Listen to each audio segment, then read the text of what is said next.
Hello students, welcome to my channel Think Physics with Suraj. I am Suraj, your physics guide through your whole journey of class 11, 12, NEET and JEE examination. So आज की video में मैं आपके लिए लेके आया हूँ magnetic field due to a current carrying straight conductor और स्ट्रेट वायर, राइट। कोई भी एक हमारे पास में एक वायर है जो एक स्ट्रेट है जिसकी लेंथ फाइनाइट हो सकती है, इनफाइनाइट हो सकती है, लेकिन अभी हम पढ़ रहे हैं फाइनाइट लेंथ के लिए। तो फाइनाइट लेंथ का हमारे पास में एक कंडक्टर है और उसके अंदर से करंट फ्लो हो रहा है, तो उसकी वजह से मैग्नेटिक फील्ड फाइंड करना है पर्टिकुलर पॉइंट के लिए। बायो-सावर्ट लॉ की हेल्प लेकर हम यहाँ पे उसके लिए मैग्नेटिक फील्ड निकालेंगे। तो चलिए शुरू करते हैं वीडियो को बिना किसी टाइम वेस्ट किए हुए। So magnetic field due to a straight current carrying conductor wire of a finite length. इसके बाद वाला टॉपिक सीधा इनफाइनाइट लेंथ के लिए ही आएगा, ठीक है। क्या होता है इसको समझ लेते हैं। पहले तो इसका कंस्ट्रक्शन या फिर कह सकते हो कि इस डायग्राम को अच्छे से समझ लेते हैं, उसके बाद में we will continue the derivation, right. Okay, wait a second.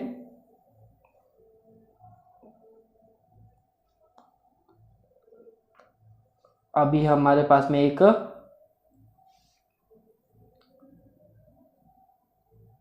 Conductor है, राइट। कंडक्टर है, इस कंडक्टर की लेंथ कितनी दे रखी है, एक्स वाई लेंथ दे रखी है।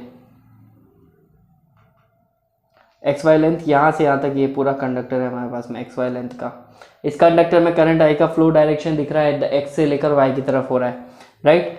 इसके सेंटर पे या फिर इसके एक पर्टिकुलर पॉइंट पे क्यू है और इस क्यू से हमारे पास में डी डिस्टेंस तक पॉइंट पी रखा हुआ है, राइट। हमारा कंडक्टर की लेंथ है एक्स वाई और इससे ना डी डिस्टेंस पे पॉइंट पी रखा हुआ है।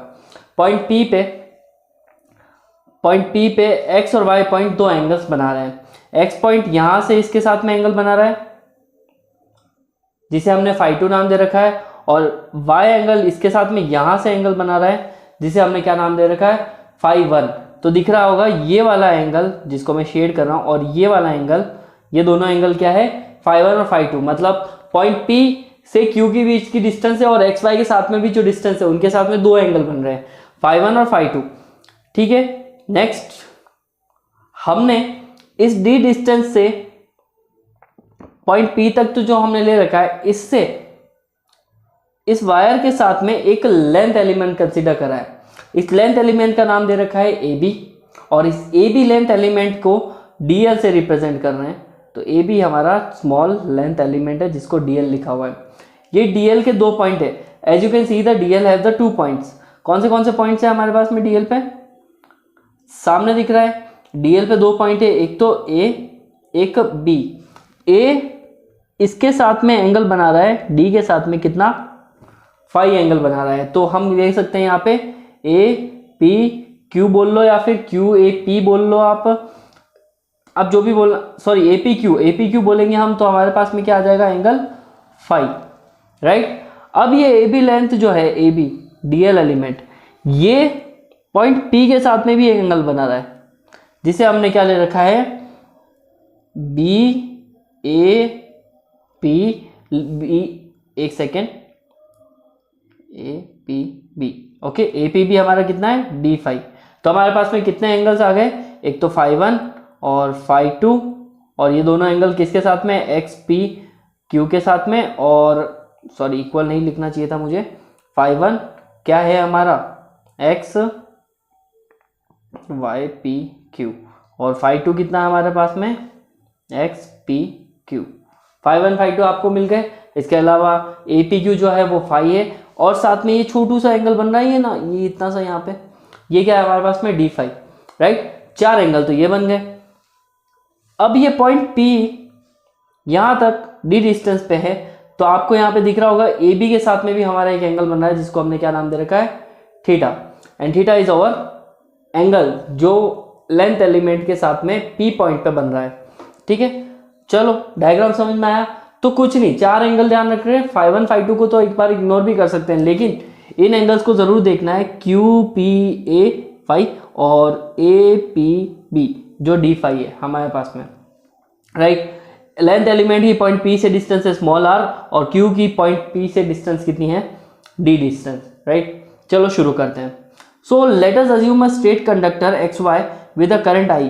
हमारे पास में XY एलिमेंट है जिसमें I करंट फ्लो हो रहा है। Magnetic field at a point P at a distance D from the conductor. Conductor से डी डिस्टेंस पे पॉइंट पी रखा हुआ है, उस पर मैग्नेटिक फील्ड कैलकुलेट करना है। For this we assume the length element A B length element consider करा है, जिसको हमने पॉइंट पी तक ले रखा है, ठीक है। From the Biot Savart law at a point P due to the element A B is D B is equal to क्या होगा, mu naught upon 4 pi ideal sine theta, और वेक्टर फॉर्म में क्या हो जाएगा, ideal cross R upon R square, equation number 1। आप Biot-Savart law को लिख लेंगे यहाँ पे। अब आगे स्टार्ट करते हैं। लेंथ एलिमेंट ज़्यादा छोटा है, तुम लोगों को सामने पता पड़ रहा है लेंथ एलिमेंट छोटा है, तो ये यहाँ पे जो थीटा बना हुआ है ना, ये थीटा यहाँ से यहाँ पे ये जो थीटा बना हुआ है, मैं अगर इसको शेड कर दूँ 1 सेकेंड,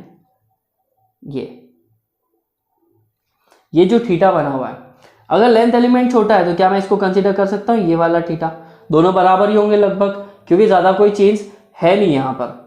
तो लेंथ एलिमेंट कंसीडर कर लिया है, और लेंथ एलिमेंट छोटा है, इस वजह से उसका ये जो यहाँ पे बनने वाला थीटा एंगल है, ए पॉइंट के लिए और बी पॉइंट के लिए, दोनों के लिए ही सेम रहेगा। So Q A P nearly equals to Q A B, ये मैंने अभी बताया थीटा सेम रहेगा, तो यहाँ तक लिख दिया। In triangle A B R as you can see, यहाँ पे हमारे पास में एक ट्राइंगल बन रहा है, ये और ये, ऐसे ऐसे और ऐसे, ये हो गया हमारे पास में ए बी और आर, राइट। इसको थोड़ा सा और सही कर लेते हैं, ठीक है। ये आर हो गया, ये ए हो गया, ये हो गया बी और ये हो गया ए। इस ट्राइंगल में राइट 90 डिग्री बन रहा है, ठीक है। यहाँ पे क्या बन रहा है, 90 डिग्री बन रहा है। तो हम पीजीटी या फिर हम ट्रिग्नोमेट्रिक रेशियोज लगा सकते हैं यहाँ पे। कॉस थीटा, तो कॉस थीटा क्या होगा, यहाँ पे देखो कॉस थीटा क्या होगा, wait a second, sine theta, sorry, sine theta क्या होगा, परपेंडिकुलर अपॉन हाइपोटेनियस। परपेंडिकुलर क्या होता है हमारे पास में, ए बी ए आर, और हाइपोटेनियस क्या है हमारे पास में, ए बी, ठीक है। तो sine theta is equal to A R upon A B कितना दे रखा है, डी एल एलिमेंट, तो ए आर की वैल्यू क्या हो जाएगी, डी एल साइन थीटा, ठीक है। A R will be D L sine theta. कोई कंफ्यूजन हो रहा हो तो बता दीजिएगा मुझे, सिंपल सा कमेंट सेक्शन में बता सकते हैं आप। तो साइन थीटा लिया है हमने इस ट्राइंगल में, P upon H, A R upon A B. A R क्या है, देखो परपेंडिकुलर अपॉन हाइपोटेनियस, ये सामने हाइपोटेनियस, और इस ट्राइंगल में डी एल एलिमेंट आ जाएगा, तो A R is equal to D L sine theta. तो इक्वेशन नंबर 1 नहीं 2, क्योंकि 1 हम ऑलरेडी दे चुके हैं। नाउ ट्राइंगल बनाने के बाद में अभी हमारे पास में ए पी क्यू, मैंने बताया था दो एंगल और बन रहे हैं यहाँ पे। कौन से एंगल बन रहे हैं हमारे पास में, एक तो फाई बन रहा है और एक डी फाई बन रहा है, एक तो फाई बन रहा है और एक डी फाई बन रहा है। अब फाई जो होगा और डी फाई जो होगा, इन दोनों ही एंगल्स को हम यहाँ लिख देते हैं, A P Q is equal to phi and A P B is equal to D phi. आप वीडियो को पॉज करके उस डायग्राम को बना लीजिए और आराम से इन एंगल्स को देखिए, आपको सब समझ में आ जाएगा clearly. A P B is equal to D phi और A P Q is equal to phi हमारे पास में, ठीक है। अब वो जो पॉइंट पी है, पॉइंट पी उस वायर के जस्ट सामने रखा है। पॉइंट पी पे अगर आप इसे कुछ कर्व करके, इस पॉइंट पी पे अगर कुछ कर्व करके कंपास से यूं करेंगे, देन ऑब्वियसली यहाँ पे एक सर्कल बनेगा ना। पॉइंट पी से अगर आप एक कुछ करेंगे तो हमारा ए आर जो है वो छोटा सा क्या है, आर्क हुआ ना। ये पॉइंट पी है, इस पॉइंट पी से कोई चीज़ को घुमाऊं मैं, पॉइंट पी को सेंटर मान के, तो ऑब्वियसली ये देखो इस सर्कल के बीचों बीच में ए आर आ रहा है ना हमारा, तो A R is over arc. Arc क्या होता है, आर्क का फॉर्मूला सबको पता है, रेडियस इंटू एंगल। वो जिस पे कट कर रहा था वो पी से उस पॉइंट तक की डिस्टेंस तो आर थी हमारे पास में उस ट्राइंगल में। यहाँ पे देख सकते हो ये डिस्टेंस की होगी आर, कर्व कट करा है आर्क, ठीक है। आर्क इंटू एंगल, एंगल हमारा क्या है डी फाई, छोटा सा एंगल बना है ना आर्क। आप अगर पॉइंट पी को ऐसे कंसीडर कर रहे हो, एक यहाँ से और एक यहाँ से, आपका ये लेंथ एलिमेंट है, ये आर हो गया, यहाँ पे फिर वो ऐसा बना के ए और बी लेंथ एलिमेंट है, और यहाँ पे हमारा डी फाई बन रहा है ना। तो आप इसे कट करोगे तो आर की हो गया, एंगल क्या हो गया, डी फाई हो गया। तो A R is equal to R into D phi, radius into angle, equation number 3। ये अगर 2 और 3 को देखो ढंग से, डी एल साइन थीटा और आर डी फाई, दोनों तरफ ए आर आ रहा है, तो डी एल साइन थीटा को किसके इक्वल रखा जा सकता है, आर डी फाई के। Putting the value of equation 1, अब इस पूरी वैल्यू को, मतलब जहां पे भी डी एल साइन थीटा आ रहा है वहां पे हम क्या रख सकते हैं, आर डी फाई को इजीली रख सकते हैं।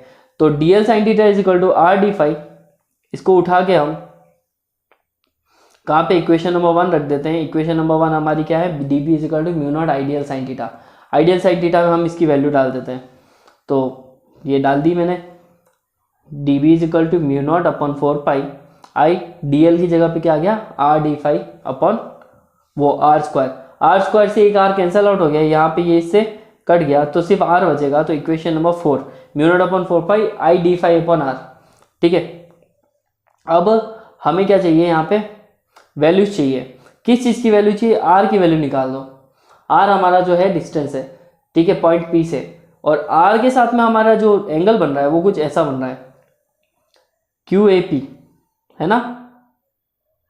आर के साथ में जो हमारा बन रहा है, एक तो क्यू ए पी बन रहा है, और साथ साथ में क्या बन रहा है, हमारे क्लियर डायग्राम देख लेते हैं, ये रहा।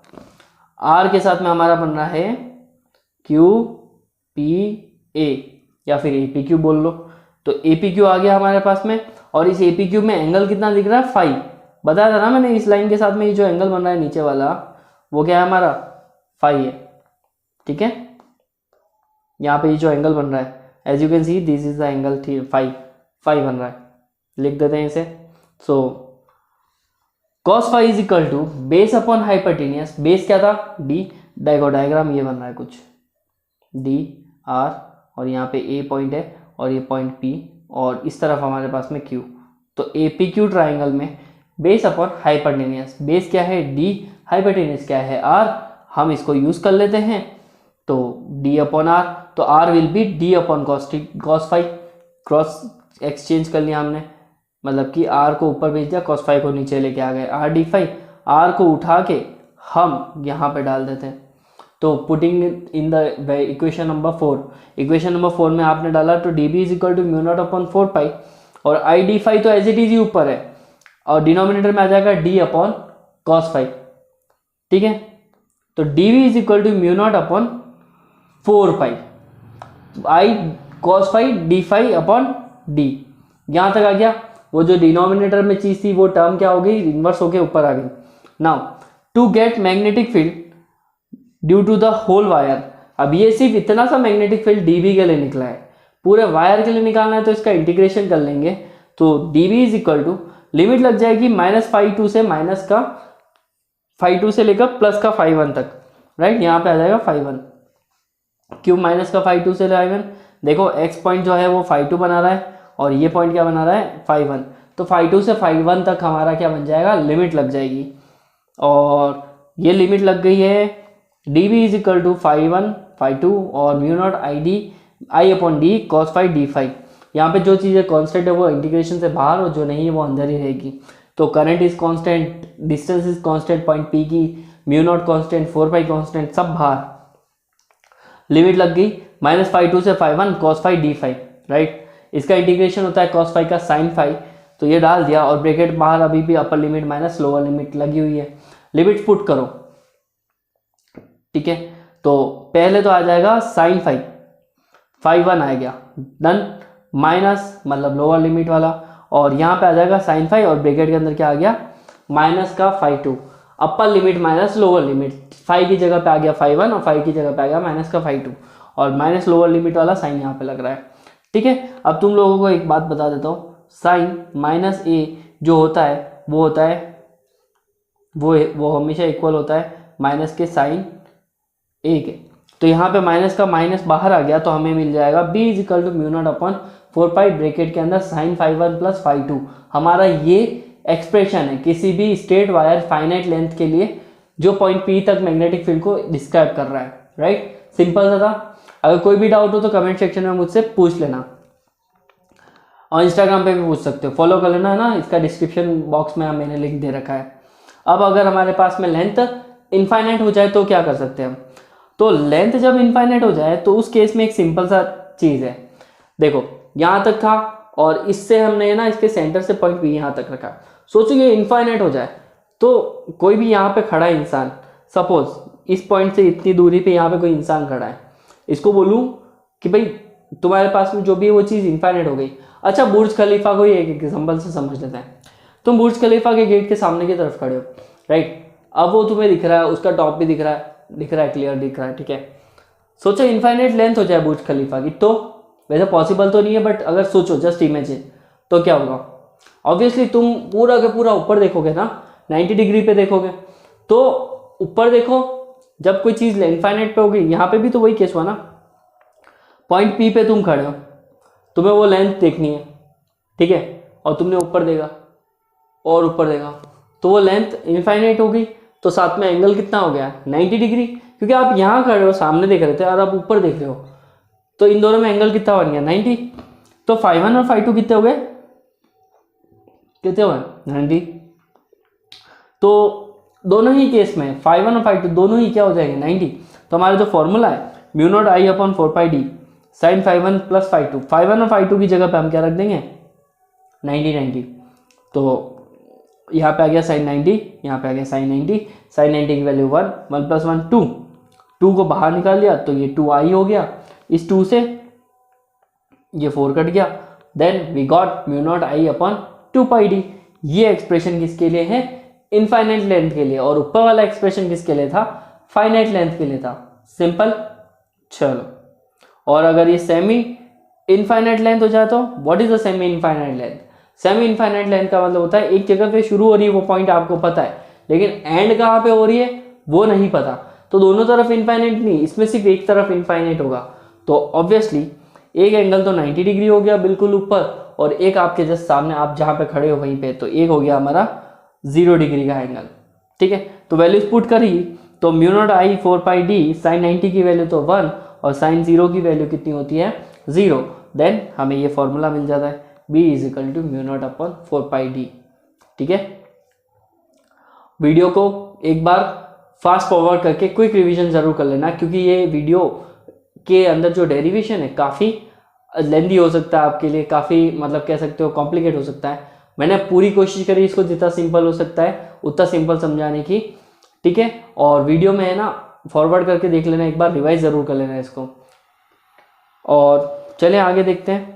और if the angles made up the P equal, दोनों ही एंगल, सपोज मैं ऊपर देख रहा हूँ 45 है, नीचे भी 45 देख रहा हूँ, मैं ऊपर देख रहा हूँ 60 तो नीचे भी 60 देख रहा हूँ, तो अगर दोनों ही एंगल ऊपर नीचे आप इक्वल देख रहे हो तो वो क्या हो जाएगा? आपका फॉर्मूला तो ये था ना μ0I/4πd ब्रैकेट में साइन φ1 + φ2 था ना, तो सेम ले लेते हैं, φ + sin φ, अब दोनों सेम हो गए तो ये क्या हो जाएगा? 2φ। तो ये हमारा फॉर्मूला आ गया, दोनों एंगल सेम है तो, ठीक है। तो मैंने ये तीनों कंडीशंस बता दी, एक तो फाइनाइट लेंथ के लिए ऊपर और नीचे, वहाँ से आप पॉइंट पी पे निकाल रहे हो मैग्नेटिक फील्ड, एक इनफाइनाइट लेंथ के लिए, एक हम क्या ले लेते हैं उसमें केसेस, ठीक है, कि भाई कैसे अगर दोनों एंगल्स ही सेम हो गए तो। सिंपल सा है, कोई दिक्कत नहीं, ओके। तो वीडियो यहाँ तक आपने देखी है तो उसके लिए थैंक यू, और वीडियो पसंद आई है तो लाइक कीजिए, शेयर कीजिए और सब्सक्राइब कीजिए मेरे चैनल को, और बेल आइकन को ज़रूर दबाइए ताकि मेरी वीडियोस का नोटिफिकेशन तुम्हारे तक इजीली पहुंच जाए। और उन दोस्तों को तो ज़रूर भेजना जिन्हें इसकी बहुत ही नीड है। तब तक के लिए मिलते हैं अगले वीडियो में, और चैनल को सब्सक्राइब करना ना भूलिएगा। Bye bye, take care.